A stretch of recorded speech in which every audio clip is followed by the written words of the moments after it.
పూజా విధానంలో కలశానికి ప్రత్యేకమైన ప్రాధాన్యత చెప్పడం జరిగింది. పూజా కార్యక్రమాల్లో కలశం ఏర్పాటు చేసుకునేటప్పుడు ఎలాంటి ముఖ్యమైన నియమాలు పాటించాలో నేటి శుభం లాభం అనే శీర్షికన పరిశీలిద్దాం.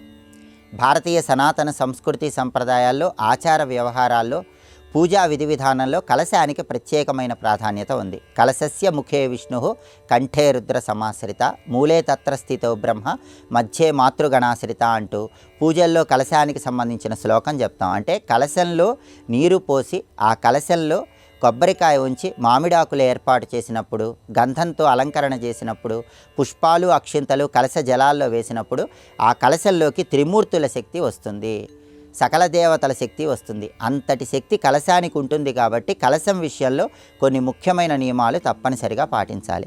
కలశంలో నీరు నింపినప్పుడు అది అమృత కలశం అవుతుందని ధర్మశాస్త్ర గ్రంథాల్లో చెప్పారు. అందుకే పూర్ణ కుంభం జలైహి పూర్ణం అమృతేన సమన్వితం అంటుంది శాస్త్రం. అంటే ఒక కలశంలో ఎవరైతే జలం పోస్తారో అప్పుడు ఆ జలం అమృతంతో సమానమవుతుందని, ఆ కలశం అమృత కలశం అవుతుందని ధర్మశాస్త్ర గ్రంథాలలో ఈ వాక్యం చెప్పడం జరిగింది.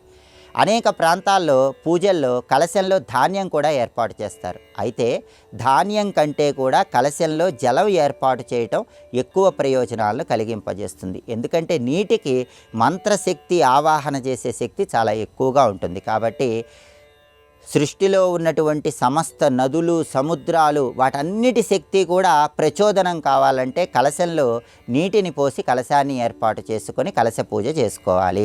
దాని ద్వారా మంత్రయుక్తమైనటువంటి శక్తి కూడా చాలా ఎక్కువగా ఉంటుంది.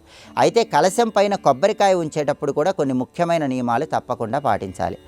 కలశం పైన కొబ్బరికాయ ఉంచేటప్పుడు పీచు ఎక్కువగా ఉండేలాగా చూడాలి. దీన్నే శిఖ అనే పేరుతో పిలుస్తారు. ఈ శిఖ కూడా ఎప్పుడూ ఊర్ధ్వముఖంగా ఉండాలని ధర్మశాస్త్ర గ్రంథాలు తెలియజేస్తున్నాయి. ఊర్ధ్వముఖంగా అంటే ఆకాశం వైపు చూస్తూ ఉండాలి, లేదా దైవం వైపు చూస్తూ ఉండాలి, లేదా కలశంలో ఏర్పాటు చేసినటువంటి ఆ కొబ్బరికాయకు ఉన్నటువంటి శిఖ, పీచు అనేది తూర్పు వైపు కానీ ఉత్తరం వైపు కానీ చూస్తూ ఉండాలి. ఎట్టి పరిస్థితుల్లో పీచు కిందకి ఉండేలాగా కలశంలో కొబ్బరికాయ ఏర్పాటు చేయరాదు.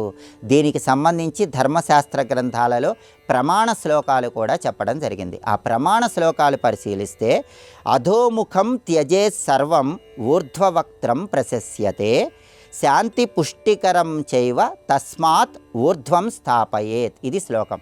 అంటే ఈ శ్లోకంలో ఉన్న అర్థం ఏంటంటే అధోముఖం త్యజే సర్వం, ఎప్పుడూ కూడా కలశంలో కొబ్బరికాయ అధోముఖంగా ఉంచరాదు. అంటే పీచు కిందకు వచ్చేలాగా, శిఖ కిందకు వచ్చేలాగా ఉంచరాదు. ఊర్ధ్వముఖం ప్రశస్యతే, ఈ శిఖ అనేది పైకి వచ్చేలాగా కొబ్బరికాయ ఏర్పాటు చేయాలి. దానివల్ల ఏం కలుగుతుందంటే శాంతి పుష్టికరం చైవ తస్మాత్ ఊర్ధ్వం స్థాపయేత్, దానివల్ల శాంతి కలుగుతుంది, పుష్టి కలుగుతుందని ఈ ప్రమాణ శ్లోకం మనకు తెలియజేస్తుంది. అలాగే శాస్త్రం ఇంకో విషయం కూడా చెప్పింది.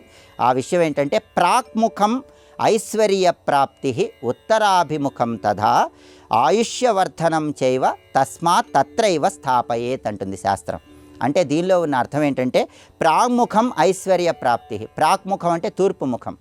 కలశంలో శిఖ, ఆ కొబ్బరికాయకి ఉన్నటువంటి ఆ పీచు తూర్పు వైపు ఉంటే గనక, ప్రాక్ముఖం వైపు ఉంటే గనక ఐశ్వర్య ప్రాప్తి కలుగుతుంది.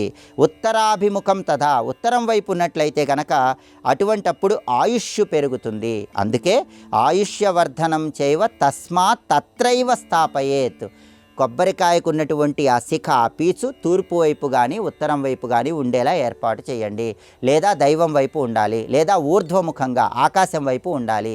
అప్పుడే ధనలాభం కలుగుతుంది, ఆయుష్ వృద్ధి కలుగుతుందని శాస్త్ర ప్రమాణమైనటువంటి ఈ శ్లోకం మనకు తెలియజేస్తుంది. కాబట్టి కలశ స్థాపన చేసేటప్పుడు ఈ ముఖ్యమైన నియమాలు పాటిస్తూ కలశ స్థాపన చేయండి.